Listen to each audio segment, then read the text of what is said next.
All right. Should be good. Should be set. So, motherfuckers. I'm just kidding. All right. Now let's get into this. I'm going to try to have this not necessarily like some sort of exact series, but I'm going to try to stay very consistent with the lives in the morning. Whether it's every morning, every other morning, every 2 mornings. I haven't necessarily fully decided. I guess it just depends on whenever I want to talk about something. But ultimately, I'm just going to take it as that. Trying to build up a nice, active community. Obviously, nice in the combat sports world is not necessarily the easiest target. So maybe I don't necessarily mean that, but overall wise, pretty good community. I'm not trying to be toxic. I'm not trying to spread no hate. Just trying to give my honest opinions and thoughts on fights and sports and my, obvious opinion. I talk sports. I don't play it. I'm not not an athlete. I'm not going to act like I'm an athlete. I'm a dude talking about sports. Okay? Just put that out there. Show some respect to these athletes. Now, at the end of the day, I'm also not going to go out of my way to try to shit on any of these athletes. I will have no problem going after some basketball or some football players. But there is no way in hell and no chance, no how that I'm going to be going after these combat sports guys. Okay? 1 second. I got to grab one thing.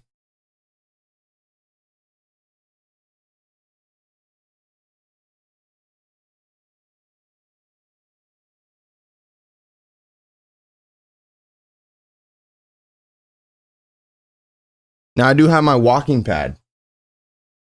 So I am on a walking pad for those that are curious. All right. Now, let's start this out. Let's start this. Let's continue it. Let's get this going. We got to start talking about UFC 308. All right. Obviously, very, very, very, very, very tough loss for us fans. If you're a Max Holloway fan, I'm a Max Holloway fan. I cannot lie. I'm not gonna hide the bias. I'm not gonna act like Ilya knocking out my guy didn't hurt me. Everyone loves Max, dude. Everyone loves the Blessed Express. Okay, he's a fan favorite like Dustin. Okay, him losing against Islam last month or 2 months ago.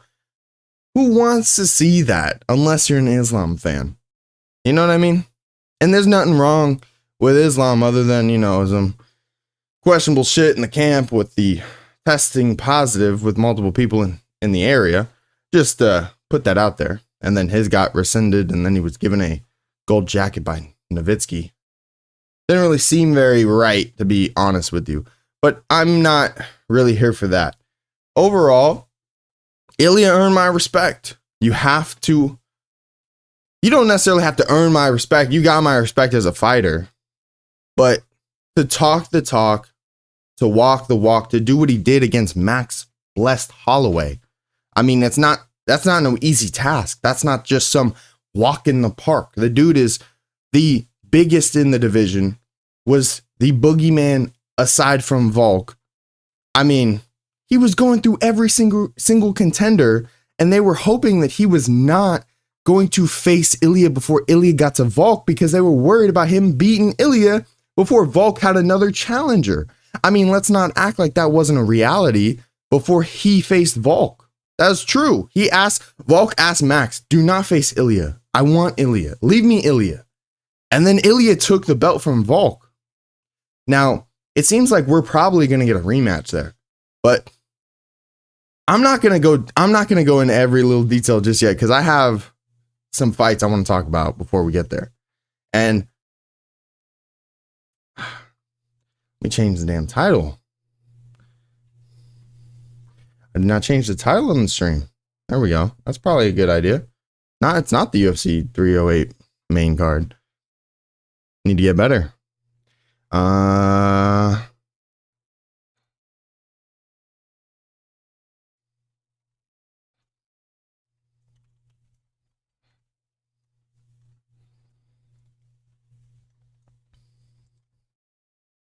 There we go. All good. And yeah, I gotta get used to going live on this channel, bro. I even made a thumbnail I didn't add. I gotta get used to it. No excuse. I mean,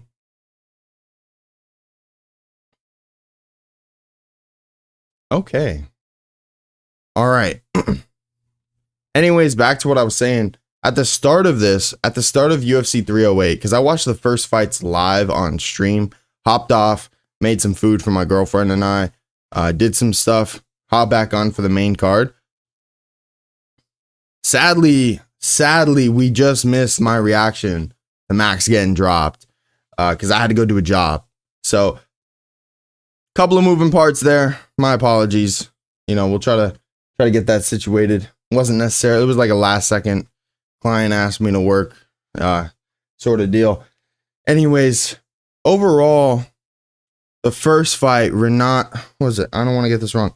Renat Fakhretdinov versus Carlos Leal. Dude, Carlos Leal got robbed so hard. He got robbed so badly that these refs even had a 30-27 for Renat Fakhretdinov. I don't know how you watched that and thought, oh, 30-27. You legitimately do not know what you're watching as a judge if you scored it for 30-27 Renat Fakhretdinov. Now, maybe around. Not all fucking three of them. That's just absolutely fucking crazy. And it was a good fight. I'll give it to him. Carlos Leal, man, his UFC debut against a very, very tough Renat Fakhretdinov in a 22-fight win streak. Personally, he didn't win. He's on a 23-fight win streak, which is fine. But you did not win, okay? Now, Carlos, you look like a fucking middleweight trying to cut down to 170, dude. You are absolutely massive. So good luck. They said that you had a Muay Thai and kickboxing background on the from the commentators. So good luck. Your striking was fantastic. He was having a very, very difficult time standing with you. And even early on, you were able to get back up after he was able to grapple you and time the double leg whenever you overextended, and it was a perfect level change. But you got right back up, back to the cage, got up, no problem. So good on you. I'll give you that. But you got robbed. Okay. Renat did not win that fight. Carlos Leal won. All right. Hands down. Facts. Keep that in mind.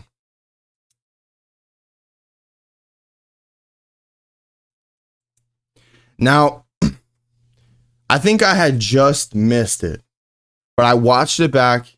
I don't know whether it was RDA getting dropped by Jeff Hands of Steel Neal or whether it was actually an RDA knee injury. Now, personally, from the highlight and from some of the clips that I did see, it looks like he gets dropped. But in the process of falling down, he's grabbing his knee. So that's where I'm like, I don't really know. Obviously, I'm not no doctor. I'm not no fucking professional at this. I'm not going to act like I am. But it didn't look necessarily like one exact thing. Like he was grabbing his knee and had a knee injury, but they didn't show like a buckling. Obviously, again, I'm not no doctor. I'm just saying visually, it didn't show that there was something that happened, and obviously no contact or no XYZ reason to why is always the worst type of injury. But in reality, what happened? Like, did he get dropped? Did he get hurt? And like, I don't know. I really don't know. It was hard to tell, but obviously Jeff Neal gets a win first round. It is ruled a KO, I believe. But regardless of the case, RDA, what does he do? Like, I'm not shitting on him. I do love him as a fighter. He's a fantastic fighter. But what does he do? What is next for RDA? I mean, how old is he exactly?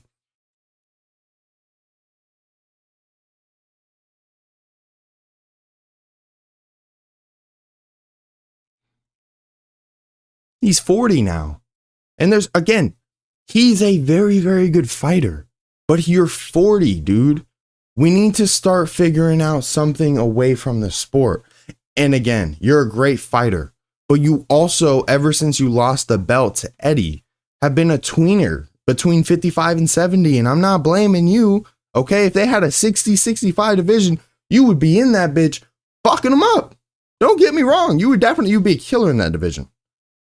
But this is what we have right now. 55, 70, and you're a tweener, dude. You can't make 55 as well. You're too small for 70. And this is not even me. I was very, very shocked. You made like top 10 in 70 or top 5, whatever it was at the time. Like, you were doing fantastic, but you were younger. You had like, even though that you were the smaller guy, you were the bigger dog in the fight. So there were moments that you were able to take over and have that advantage over someone.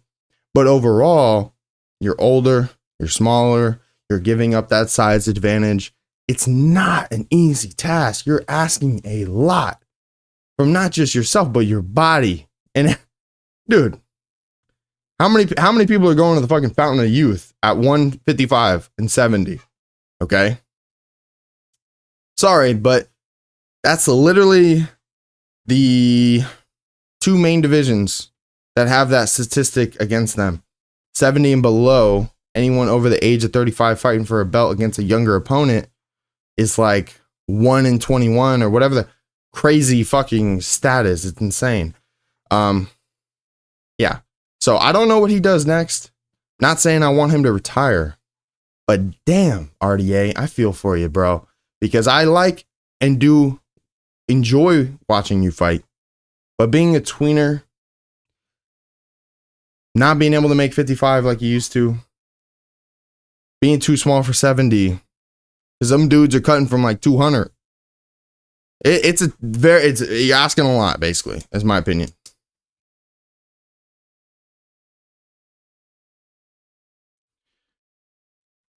Shara motherfucking Bullet, dude. Are you serious? Shara Bullet. It is absolutely insane. I've never seen it. The commentating team said they've never seen it. I'm sure it's been done before, maybe. If not, guess what you got? You got your own fucking spot now, the Shara Bullet. The double fist KO. The double back fist KO. I don't think that anyone saw that coming. Obviously, what? Yeah. Armin Petrosian. I was like, what? Armin. I couldn't remember his first name. I had to look at my notes. But Armin Petrosian, early on, actually looked like he was giving the fight to Shara. He actually clipped Shara early on, put a lot of pressure on him, made him think. It seemed like maybe Shara didn't expect it or needed a little bit of time to come out of that.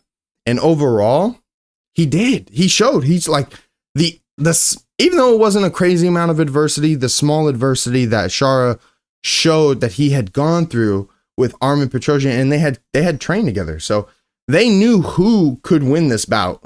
They knew because they've trained together for years or whatever the case was. It's, again, commentating team, people online. Maybe I'm wrong, but based on that, they knew going into this that this was going to be a tough one.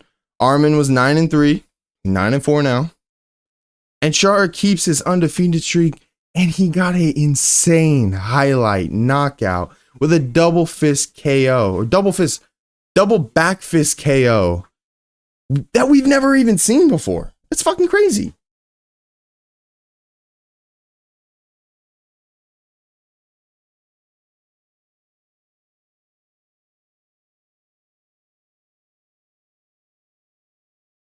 All right. Lerone Murphy against Dan 50K Ige. In all seriousness, that was a pretty good fight. It was. I still have Lerone Murphy as my dark horse in the 145 division. It is what it is. That's how I feel about it. Still got him. Being able to give someone a problem in the top 5. All right. I still think he has that capability. He has that under his belt. He's slowly climbing up in the ranks. Had a great bout against Edson Barbosa. had a great bout against Dan Ige. 2 tough veterans that he had to go through. 2 great tests and challenges. And not that he came out squeaky clean, but he came out. He came out on top and he showed his dog. He showed how good of a fighter he could actually be. Now, obviously room to improve. Always room to get better and do better. And Dan is not a joke. Dan is very good, even though his record is 18-9 or something now. I could be wrong. But overall, his record does not show how good of a fighter he actually is. And those that watch know. Because he got power. All right. That second round where he dropped him, I thought that there was an actual opportunity for Dan to take this fight. And then Lerone Murphy weathered the storm perfectly. And he came back and absolutely took over the third and was able to finish that fight.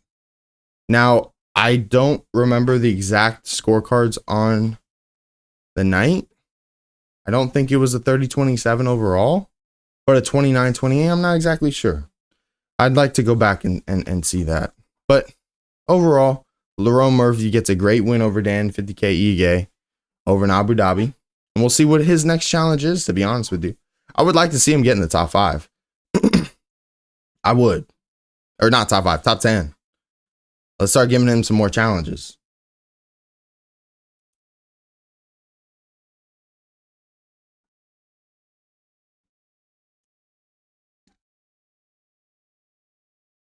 All right, right before the co-main event, we had Magomed Ankalaev versus Alexander Rakic. And I personally thought Rakic had an opportunity to actually win and take that bout. Now, a lot of people might not actually have thought that, but I saw online that Magomed may have had staph leading into this bout. Now, whether that's true or not, I'm not sure. He did have a nasty wound, what appeared to be on his right lower knee. Yeah, I believe that is the location. Regardless, absolutely crazy. First off, why would you admit that Rakic was a very, very difficult opponent for you, probably your most toughest matchup to find him? And you're going into this bout with Alex Poatan Pereira next, okay? You think it's going to get easier? Is that what you thought? Did you think that shit was just going to, oh yeah, like Alex isn't better than Rakic at doing that?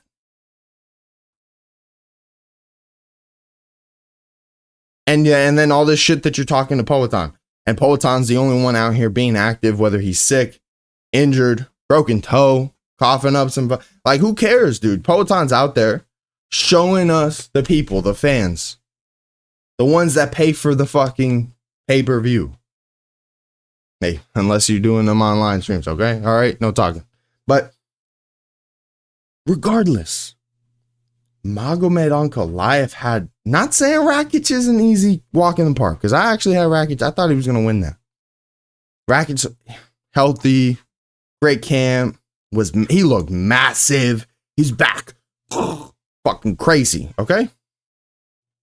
But overall, Magomed gave him problems. And Magomed did not just try to grapple his ass. But I do not see someone that can beat an Alex Poatan Pereira. I do not. I'm sorry, I do not. We needed a statement win after the 2 Jan Blachowicz fights. Then you knocked out Johnny Walker. Okay, cute. Who hasn't? All right, no offense, Johnny, but I'm sorry. You're kind of accumulating that.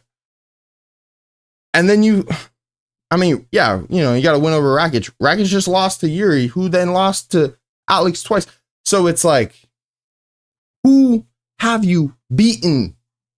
And you didn't even give me any statement wins, Magomed. 0 statement wins. This has nothing to do with who you are in your background, dude. It has everything to do with the results in the octagon. We need them. You're that good? Show us. That's all I'm asking. That's all I'm asking for. All right? And whether you had staph or not, it's a great question. Because obviously that would hinder your performance, especially if you're on antibiotics, etc. But overall, you need to show us Don't, oh, I want to fight Alex Poatan Pereira. No. Show us in the fucking octagon. Be active. Be violent. Okay? Finish the fight.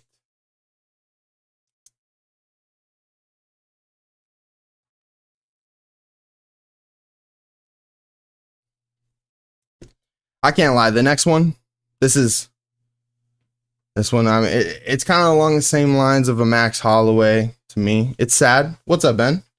It's sad to see what happened to Robert Whittaker. Now, Ben, I don't think that you saw this, okay? But when Hamzat did that, okay? And then remember, I told you he was panic tapping and something happened to his jaw and he was pointing on the inside. His whole front fucking jaw caved in. His whole front teeth caved in. Hamzat Chimaev legitimately broke Robert Whittaker's jaw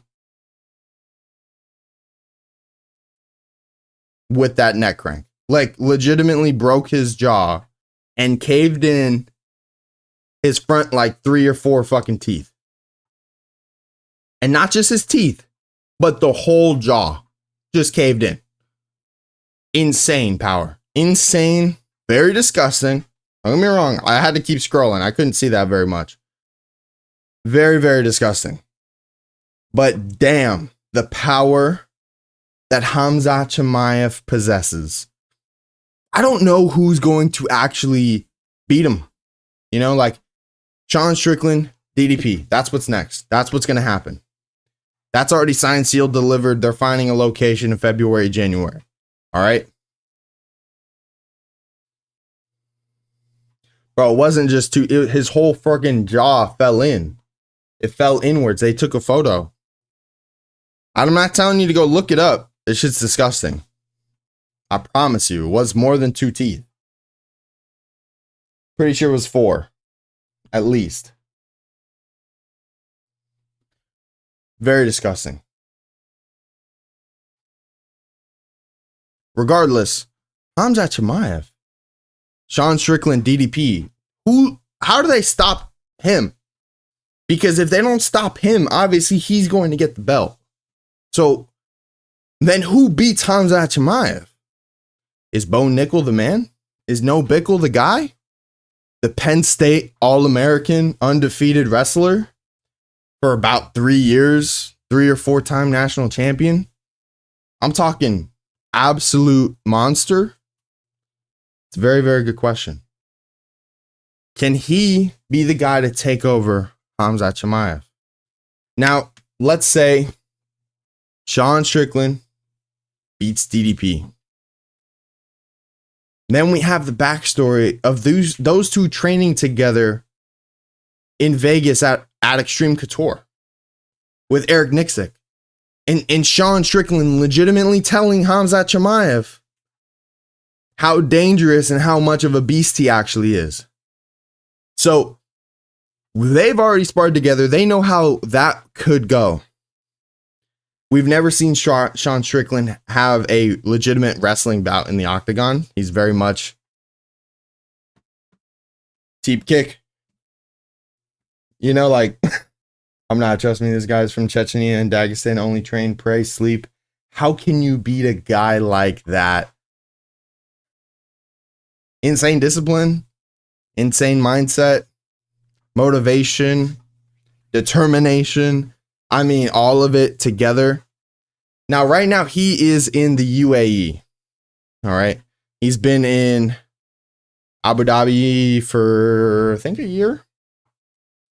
But he's kind of bounced around because he's Chechnyan, I believe. But then he was like, and maybe I'm wrong, but then he went and like not fought for Sweden. He was on Sweden's national wrestling team for the Olympics and won like bronze or gold, whatever for them in the weight class.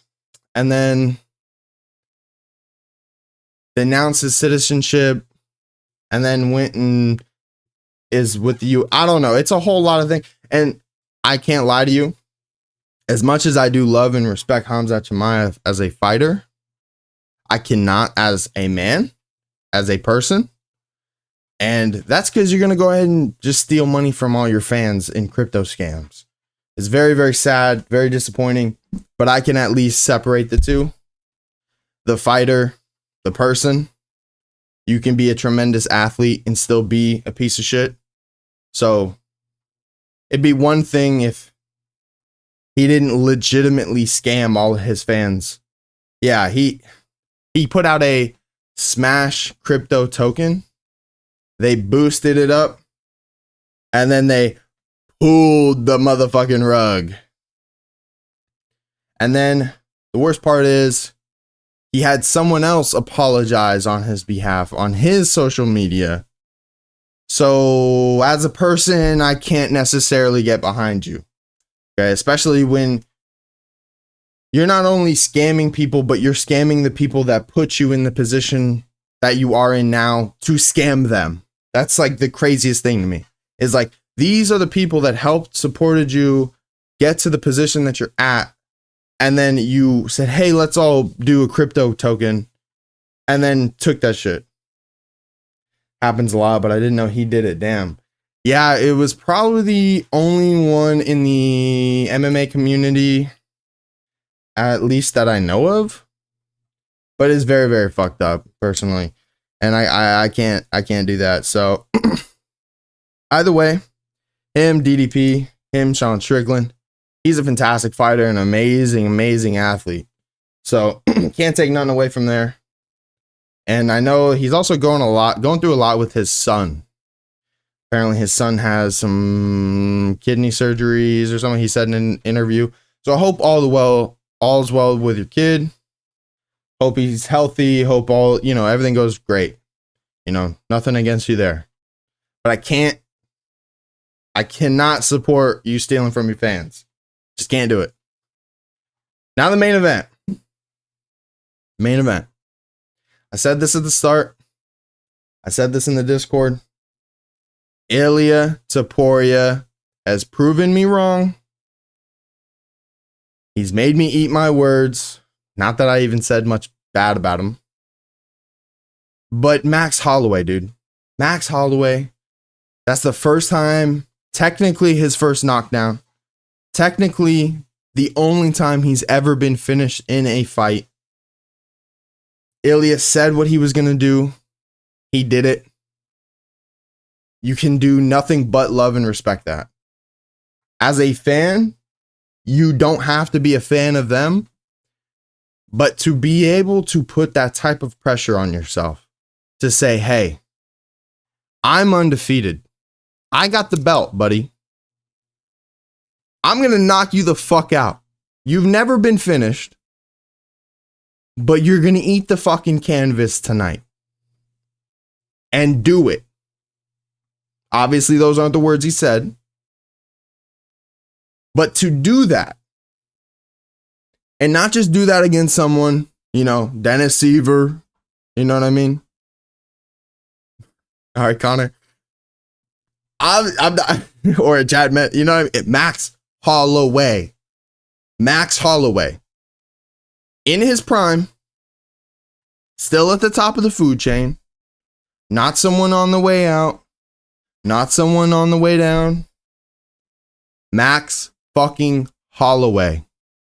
And to be able to do that the way you did it in the fashion you did it, I just wish you had a little bit more respect, because the only thing that I denied or didn't like from you was how much leading up to the bout you would say, oh, he didn't deserve a title shot.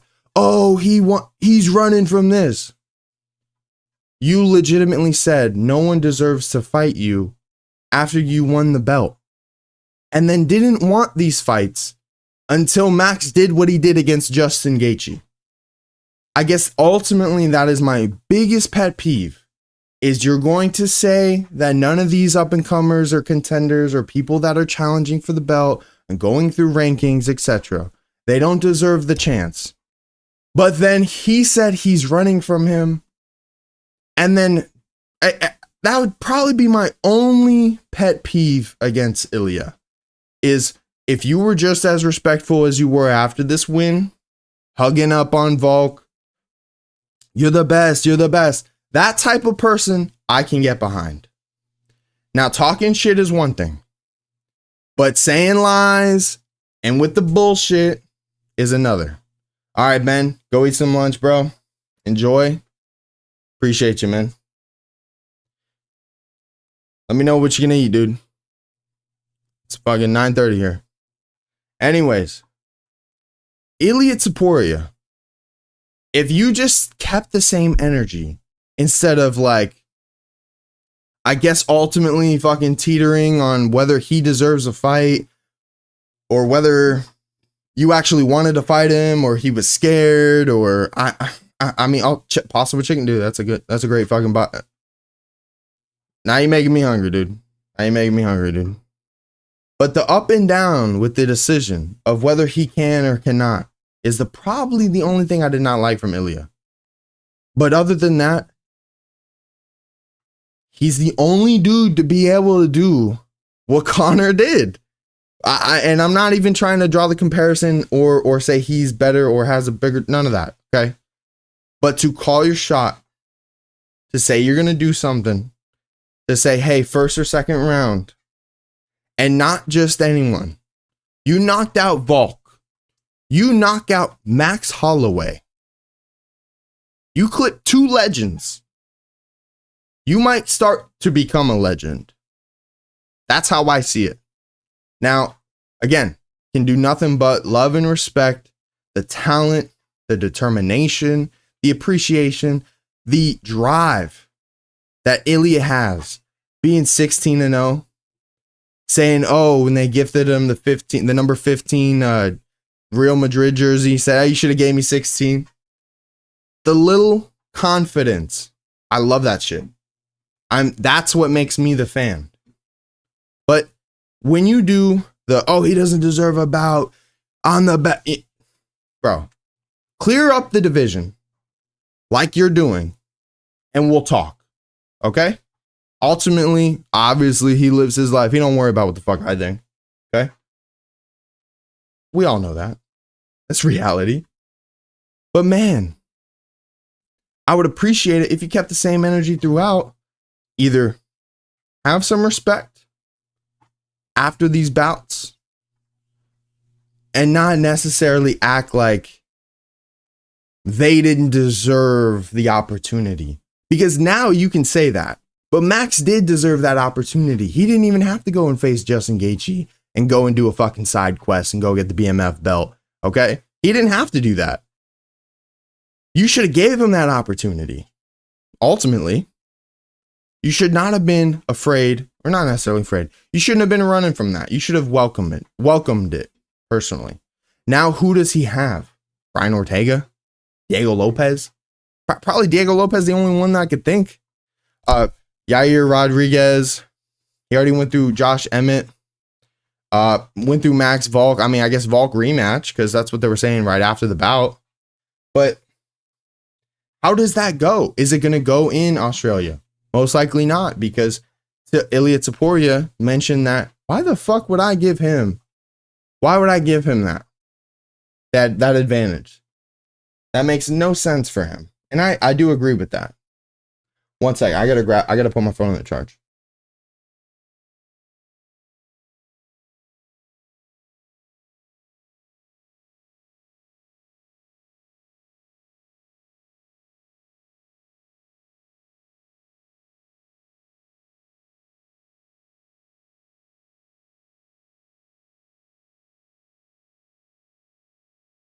I am on a walking pad.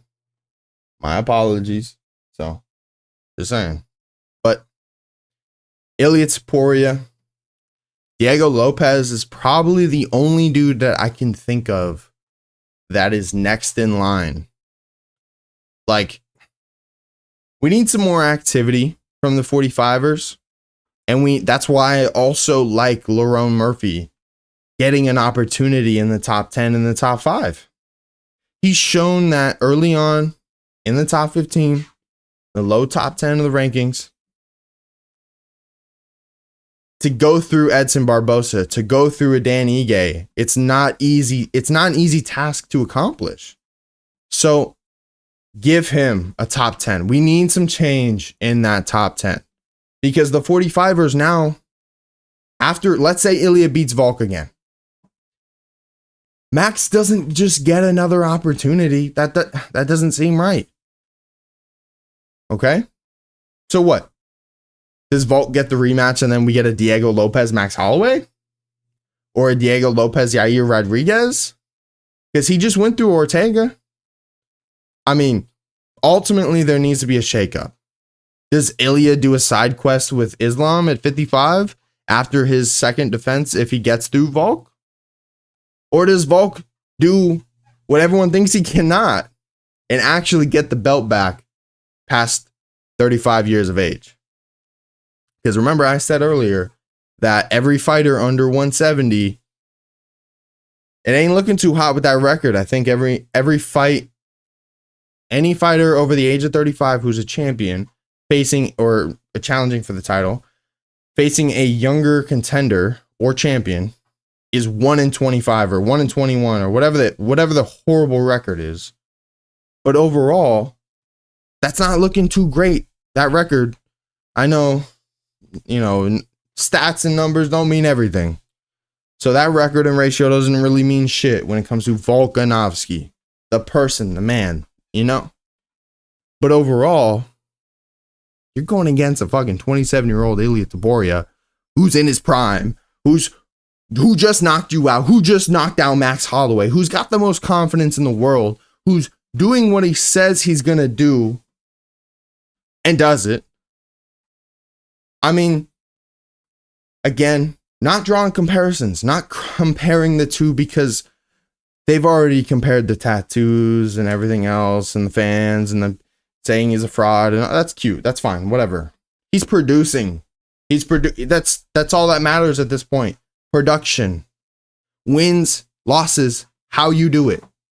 To me, that's what matters the most. And the only thing that does matter is winning. Because at the end of the day, that's the goal.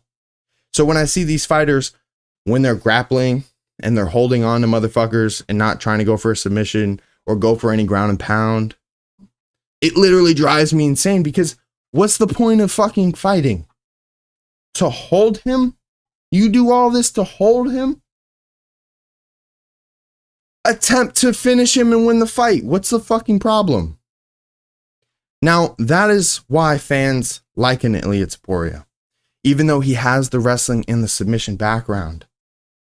Being able to drop and knock out a motherfucker like a Max Holloway and a Volkanovski and to do the things that he has literally been doing.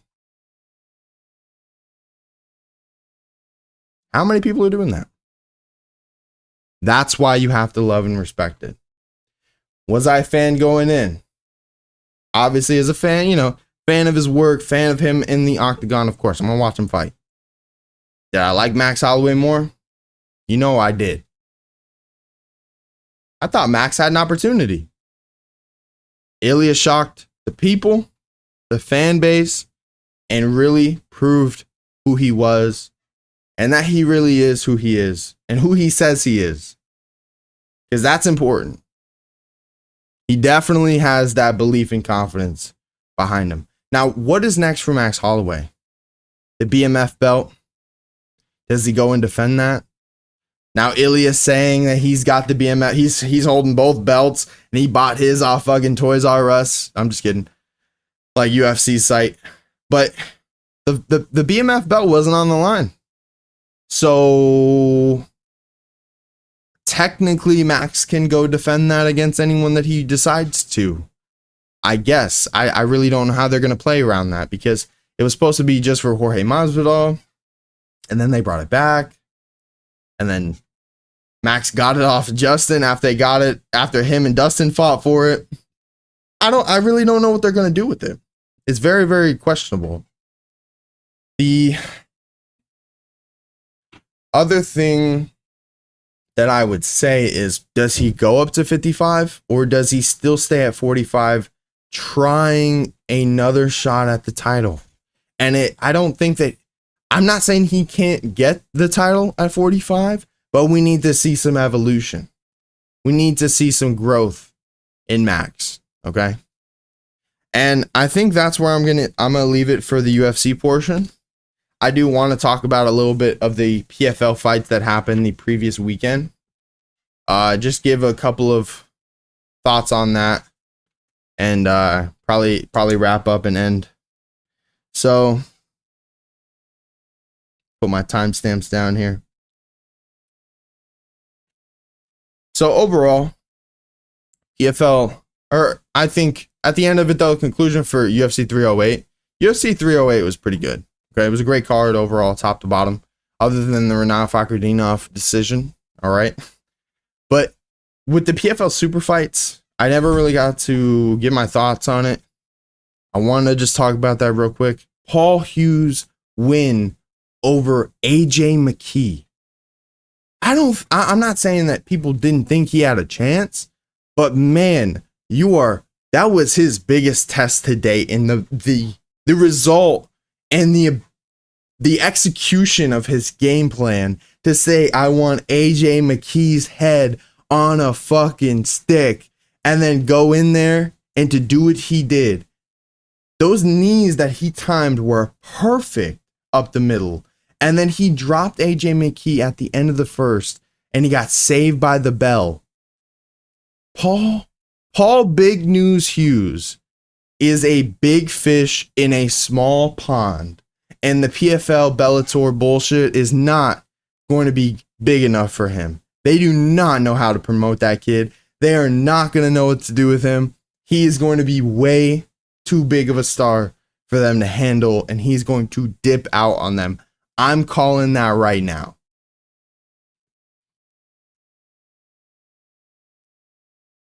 I also love that he called out Usman Nurmagomedov, and he's like, give me that 155 opportunity and give me Ireland versus Russia too. Fucking absolutely great promotion. And they're not going to push that. They're not. That's what I'm saying. These little things that these fighters might give them, they aren't smart enough to pick up on. And that's why their promotion dies. That's why fighters don't enjoy going over there, because they're not utilized to their maximum. It's very, very sad.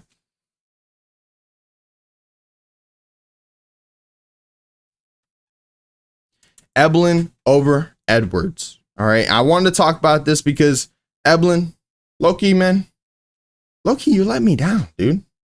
You let me down. I like you. You're a great fighter. I think you have a lot of promise. I think you have a lot of opportunity to really show. You're undefeated, 16-0 or some shit like that. All-American wrestler, champion, defending your belt multiple times in Bellator 185. If you're doing this against the competition in Bellator, I'm not saying that the competition's ass, but when you're talking about the top 5 of the UFC, there is a drastic difference in the 185 division. Okay? Complete difference. And ultimately, if you're having these fights over here, what are you going to do if you get over here with the UFC? We don't need, because look, last fight, yeah, great. You got elbowed in the face. You figured it out. You pulled through and you finished the job. All right. The last fight against Edwards, not your last fight in general, because I was against Impa, but you finished the job. And maybe you were just, I don't want to get fucking elbowed in the face and have a massive cut across my face. Okay. I totally understand that. A lot of recovery. We need some ground and pound. We need some submission attempts, dude. We need someone to try to finish the fight. All right. Having the control time on the fence, in the clinch, on any of that, it's cute. There were multiple times where Edwards started to cover up when you started ground and pound. You need to continue because the ref's going to fucking end it right there. Okay. Like, that's the type of shit that I'm talking about. If you just lift it up a little bit, maybe you're off your game. Maybe you were just feeling a little bit off. I'm still a fan. Still going to tune in. But it was a very safe, cautious, careful Johnny Eblen. All right. And I'm not telling you to go out there, be reckless and stupid. But we, as fans, want you to at least try and finish a fight, dude. Like, that's just personal. Dog, finish it. You definitely have the opportunity to.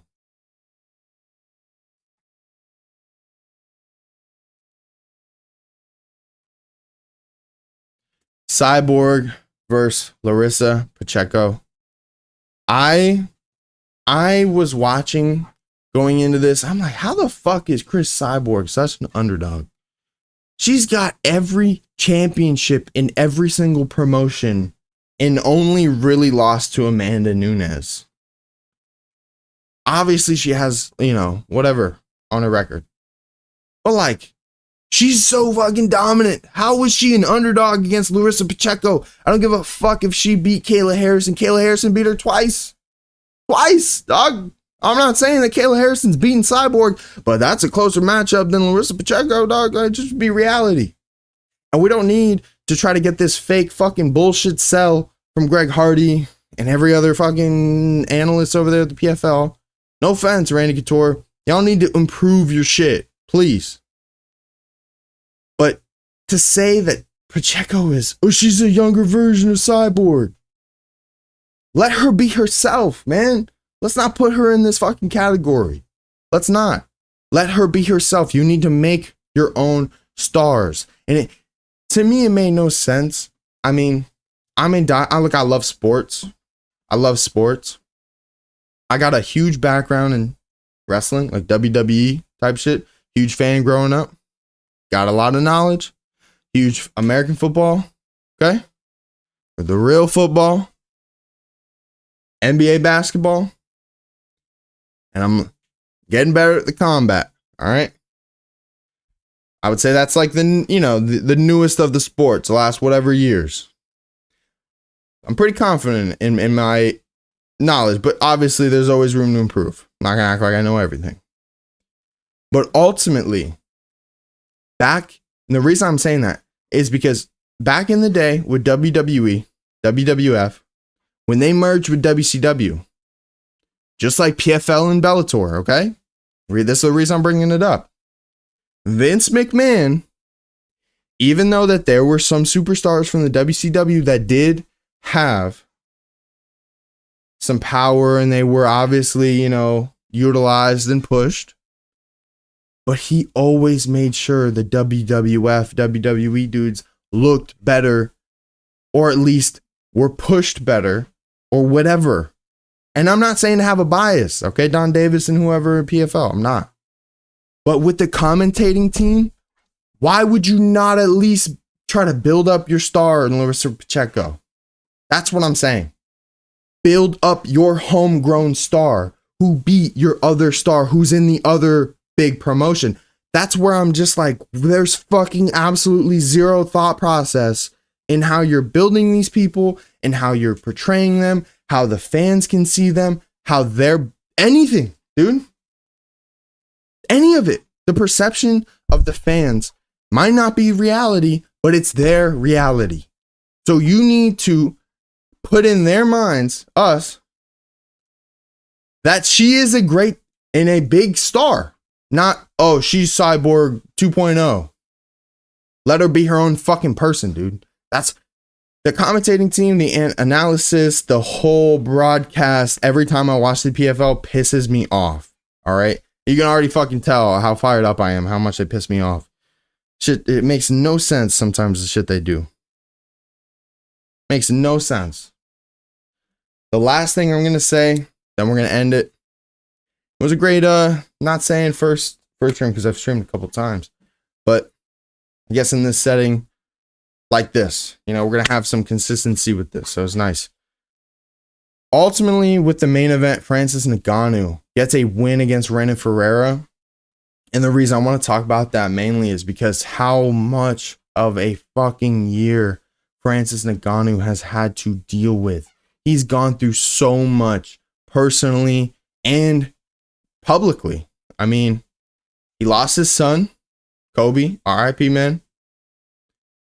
And he also got knocked out by Anthony Joshua. That's his first time ever getting face planted. And then having to lose your son, I could only imagine that.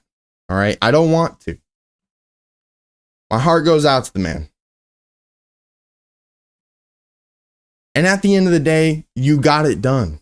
You made your return after 2+ years in MMA. You made your return. You got a great win and ground and pound victory. That's the type of stuff I'm talking about, Evelyn. Take some fucking notes from Francis, please. It doesn't matter how you get there. The result is what is the most important. Did you win? Did you lose? And Francis not only has won, and I'm not saying that it's a good thing, the whole, passing your child, that's so difficult. But ultimately, he's won in life. From where he's come from to where he is. If you listen and watch any podcast he's a part of, it's going to be a complete eye-opener, game changer. His story, his mindset, his thought process, everything is amazing, to be honest with you. Very inspirational. I mean, the man literally made it. It took a year to go from Cameroon to France. It took a whole year just to try to accomplish where he is now. And he got there and started his dream and his journey at the age of 27. To me, that is very, very special. Everyone around you thought you couldn't do it. You had this dream that no matter what, living homeless, eating up, you know what I mean? Like, you figured it out. Very inspirational. And to be where you are now, from the UFC's contract and everything, getting signed by the PFL, being able to go box, being the having a position on the chairman board of PFL Africa. I love the thought and the vision. I just wish that the people that surrounded the PFL and the Bellator actually had a better method and plan of achieving that goal. Because to me, the way that it's going, it's not going well. It's going down. PFL Bellator are a bleeding ship. They are bleeding so much cash and they don't even know why. Guaranteed. They don't know how, I guarantee. Don Davis recently came out and said that he couldn't even tell you a favorite fight because he doesn't watch them from the other promotions. Like, he himself is not a fan. He is a businessman in the position of someone like a Dana White who was a fan and was in the position to run the show. That's why, look, as much as you might not like or disagree with Dana White on XYZ, at the end of the day, there's a reason he's one of the greatest promoters of all time. If not the greatest promoter of all time. He built the UFC, obviously with the Fertitta brothers. But without him, the UFC is not what it is today. And that's because of how much of a fan he was of HBO boxing, or Showtime boxing, and actual jiu-jitsu. And then branched into the actual business and figured out a way. Was a manager, found out UFC had money problems, then asked the Fertitta brothers to buy it out. Whole different web of how you got into the game, how you understand the game, how you appreciate the game and the sport. Dana White's got that tenfold on Don Davis. And Don Davis doesn't even have a clue what that is. That's why the PFL and Bellator will never work. You need someone who's an actual fan of the sport to help you make those types of decisions. Because right now, you're running out of fucking cash, you're bleeding, and you don't even know what's going to work. All right, y'all. Love and appreciate y'all. I will see everyone later, whether it's tomorrow or in 2 days. We'll see. I do have some more topics to talk about, but I don't want to run through everything right now and kind of run out of shit to talk about over the week. Much appreciated.